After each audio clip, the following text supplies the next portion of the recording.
In this video, I'm going to talk about whether I would be interested in investing in Meet Kevin's new company.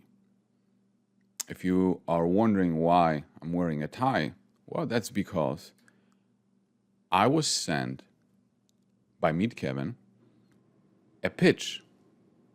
This pitch, as you can see on your screen, Kevin is wearing a tie. So I want to be respectful and talk about his company wearing a tie, like he was wearing a tie.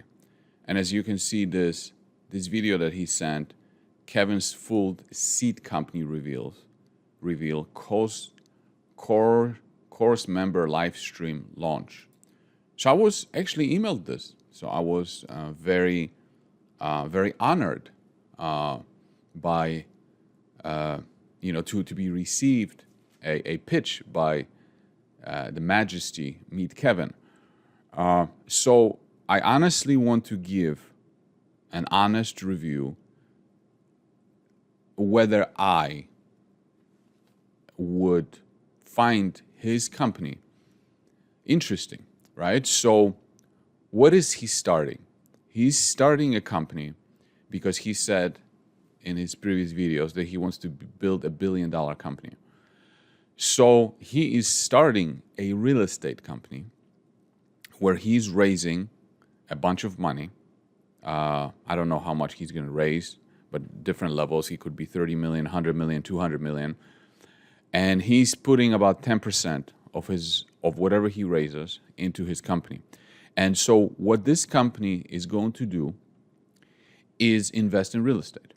So because there's blood in the street right now, right? Interest rates are going up. He thinks there are great opportunities in real estate, and I'm sure there are, to buy undervalued real estate,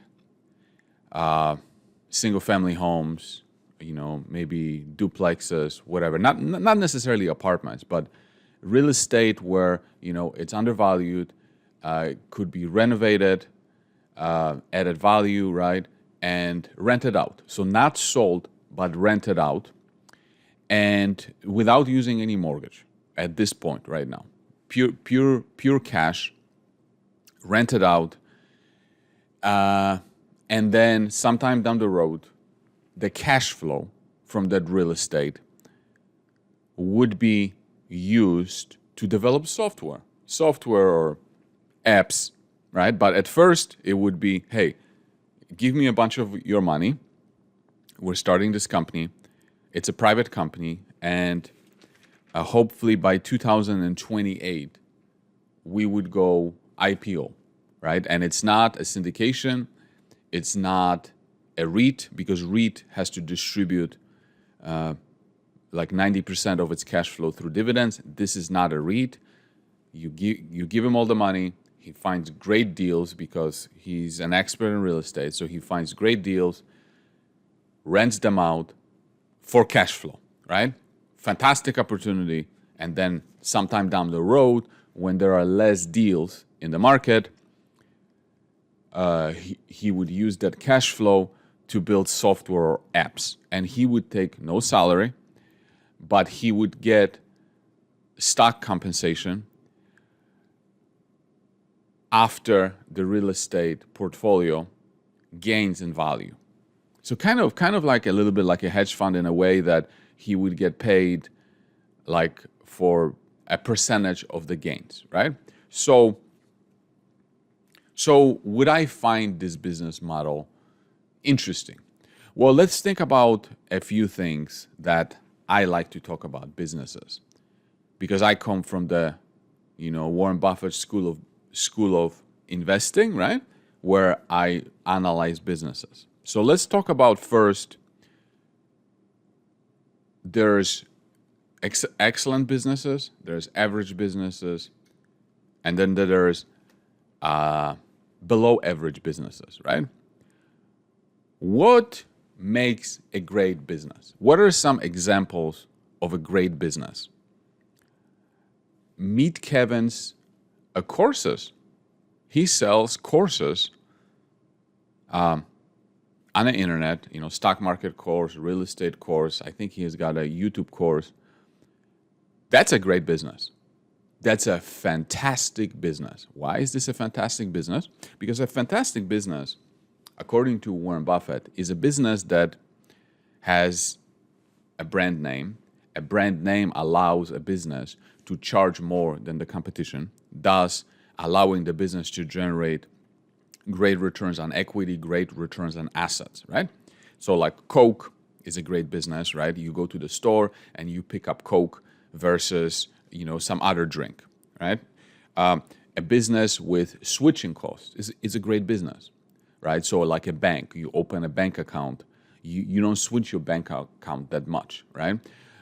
So anytime a customer has a hard time switching, or it costs the customer to switch from one provider to another, that's great, right?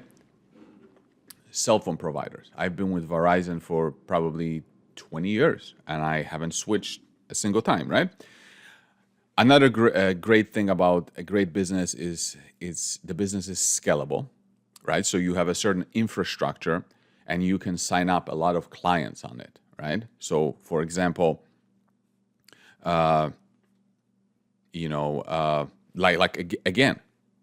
Kevin's courses, for example, it's very scalable, right? He creates the courses and he can sell these courses to millions of people. Like even my businesses, like for example, books.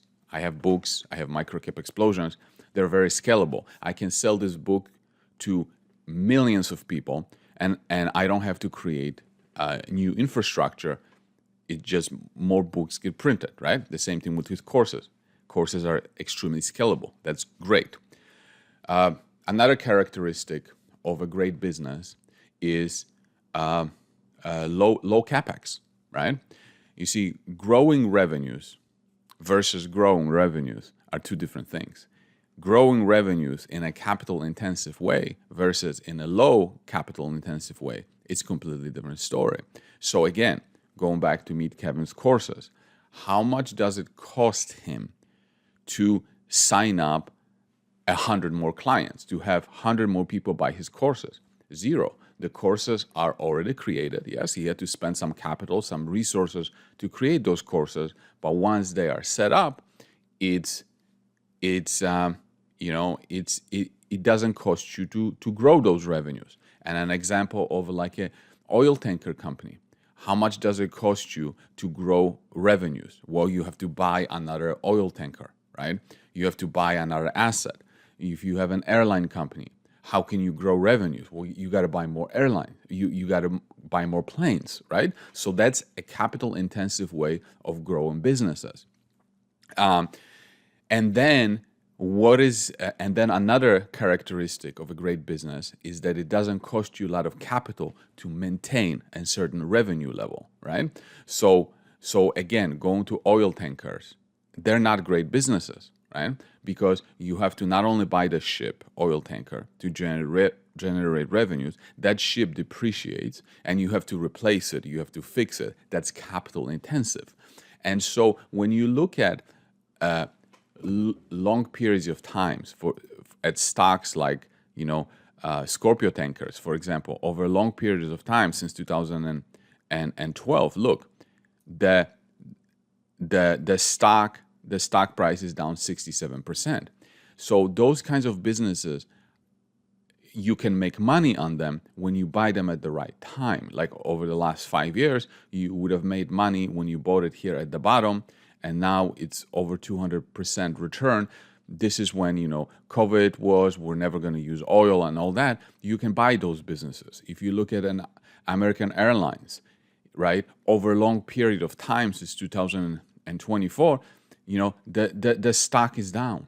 The stock didn't make you any money. But then if you look at great businesses over long periods of time, like Moody's Corporation, and you look at, from 2000 or from the 90s, I mean, look at the chart. It's 2,500%. You look at something like Winmark Corporation, which is the Plato's Closet. Look at the chart, right? It's just, over 4,000% return. Or something like CoStar Group. CoStar, which is in real estate, sells subscription to commercial real estate information. I mean, look at the chart, even from 2010. Look at that, to the height, over 2,000%. So great businesses generate fantastic wealth even when you overpay for them a little bit, because it doesn't cost them very much to grow revenues. They have something special. They have a moat around them. They have high returns on equity. So going back for a second to meet Kevin's courses. Why are his courses great? Well, because it has a brand name, right? Meet Kevin developed his brand name, so he can sell these courses for $600, $700, even though the same information is available for free. Even though the same information can be bought for $20, he's still able to charge $600 for these courses because he developed a brand name, right? There's not really switching costs to his courses because you buy it one time. But like for my business, like Microcap Explosions, there is a little bit of switching costs because people pay monthly, and then there's a forum, and then we have deal flow from time to time. So I have switching costs in my business where when he sells his courses, he doesn't have many switching costs. But then his business is hugely scalable, as I already said. He has his courses, he can sell it to millions and millions of people, and it doesn't cost him more capital to sell to more people. I think one year, 2020 or 2021, he said he sold like $20 million worth of courses. That's amazing. You know how much real estate you would have to own to generate $20 million you would probably have to buy $200 million worth of real estate in order to generate that kind of income. And I can tell you that it didn't cost him $200 million to create these courses. So you see the difference? Fantastic business. And then as far as low capex, well, of course it's low capex. He didn't have to build a building. Yeah, he had to build a website. He had to put the courses together. But that's not capital intensive. And what about maintaining that level of income? Well, it will fluctuate from year to year, but he doesn't have to put up too much capital to maintain that income. That's what makes it a fantastic business. Now, he's starting a real estate business. So now, is this business fantastic? Well, let's think about this. If you are buying real estate to generate income, what do you have to do to generate, $10,000 worth of rent revenue or rent income per year? Well, you have to buy the house, right? You have to buy the house. That's capital intensive, right? That alone makes this business model not great anymore. It makes it average, right? You have to buy it. And then, is there any brand awareness?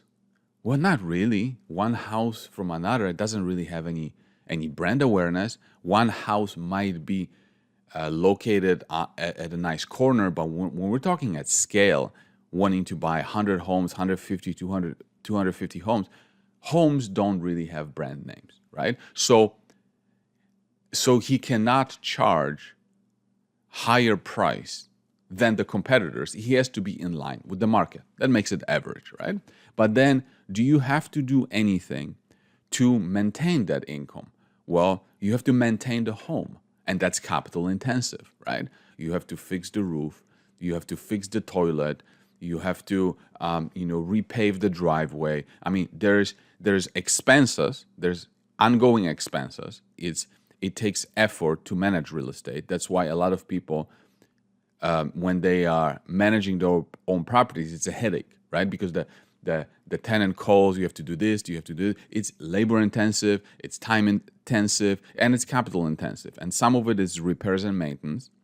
So that's on your profit and loss statement. But then there's other things that don't fall under the income statement, which are capital items that you have to pay money for, but they're not repairs and maintenance, like roof roof is expensive. It has to be fixed. All of the capital things have to be fixed. So businesses that that are capital intensive to grow revenue and that are capital intensive to maintain the income level, I mean, they're simply average, and they're not the kind of businesses that are going to generate this kind of growth as CoStar did, or this kind of growth than Winmark did. It's just the reality of this business, right? And then the point of real estate business being scalable. Real estate is great for somebody with not a lot of money that wants to, double that money. Real estate is great, but real estate is not very scalable. Okay, and it's not even coming from me. Ryan Pineda, who talks about real estate all the time, he talks about it all the time, that real estate is fantastic when you want to start small, but once you want to grow it big, it's not very scalable. Because again, what's scalable? What's something that's scalable is that I can write one book and I can sell it to 1 billion people. That's hugely scalable. You have Netflix that has, its programming, and they can sell it to 1 billion people. That's scalable. Real estate is not scalable, because the more revenue you want to generate, the more houses you have to build, the more crew you have to hire to fix those houses, the more agents you have to hire to get those rented. It's not scalable. It's a very non-scalable business, right? And then another, probably one of the most important aspects of this is that with this business, Kevin is going to be buying real estate from who? From private people, right? From real owners. So in the area that I live in, the real estate prices didn't really come down. In other areas, real estate is very local. They did. But now, probably the biggest reason why real estate is not designed so much for growth, it's more for income, is that can you ever get a really, really good deal on real estate? Like a really, really good deal on real estate. You might buy real estate maybe 20% discounted to market, but can you buy real estate 10 cents on a dollar? Not a chance. Not a chance. Because you are buying from a private person. You are buying in a private market from a real individual. That individual has other options. You're not the only buyer, right? And then there's comparables out there. So you're never really going to buy real estate really, really cheap, okay? Even in a bad market, you're just never going to buy it super, super cheap. If I could buy real estate 5 cents on a dollar, I would be buying it all day long. But you can't do that, right? Now, when you compare this to stocks, especially today when there's blood in the street, who are you buying those stocks from? Are you buying them from real owners? No, you're buying them from speculators. You're buying them from people that don't know what they own. You're buying them from people that are listening to the news, and then they're scared about every little thing. The Fed raises interest rates by a little bit. They will sell you the stock because they think it's going to go down tomorrow by 5%. Real owners don't act like this. So real owners will never give you a fantastic deal like this, right? So in this market, okay, and I find it very interesting because Meet Kevin was happy to buy overpriced stocks during the hype, and now he wants to buy real estate when the market is bad. I would say that there are much better deals in stocks right now, especially in particular stocks. I mean, you can buy companies for 10 cents on a dollar, 5 cents on a dollar, simply because you're buying them from non-owners.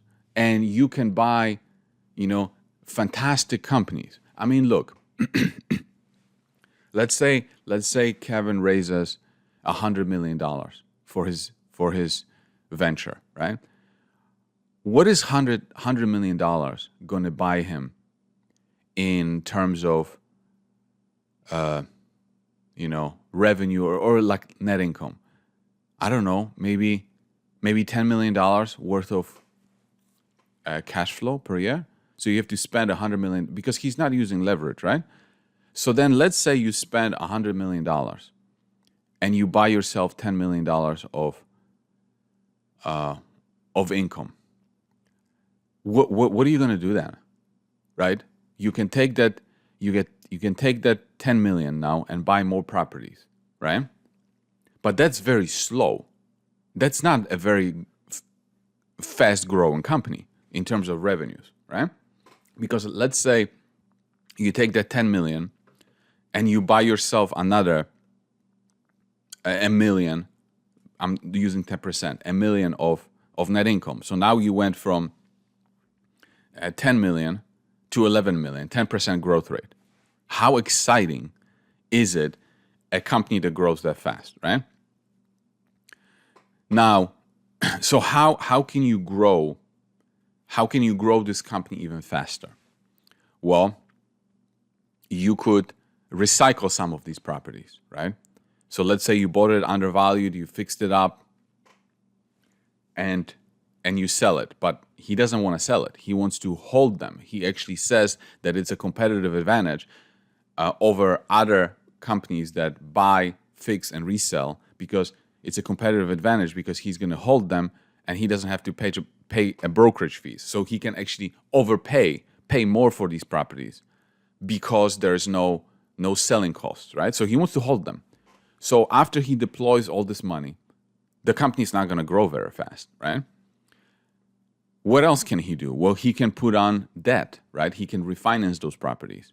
Okay, well, as with everything else, now you're growing, but you're adding more and more risk, right? Because you're leveraging your company. You're putting debt on those properties. Or you can raise more money by selling more shares, right? So you get more dilution. So, and then, of course, he wants to take that cash flow and develop software. Like, okay, what's software? I mean, I can buy software companies somewhere else. So anyway, so for me, I would never invest in Kevin's company like this, simply because of the fact that I stated. It's an average business. Real estate is a capital-intensive business. You got to buy properties to generate revenue. You got to spend money to maintain the revenue level. You don't have any brand.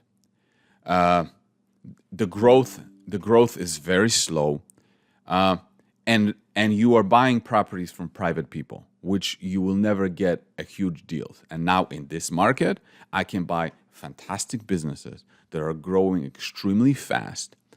I can buy them from idiot sellers who are not real owners, so I can get a really good deal. I'm buying them when they are all listening to bad news and recession all day long.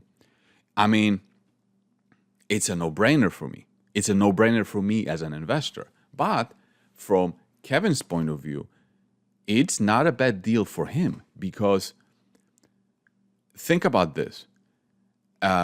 He's not getting paid salary, but he gets stock-based compensation when the value of these properties goes up, right? And the value over time of these properties will go up. Why? Because they're going to improve those properties, so the value will go up.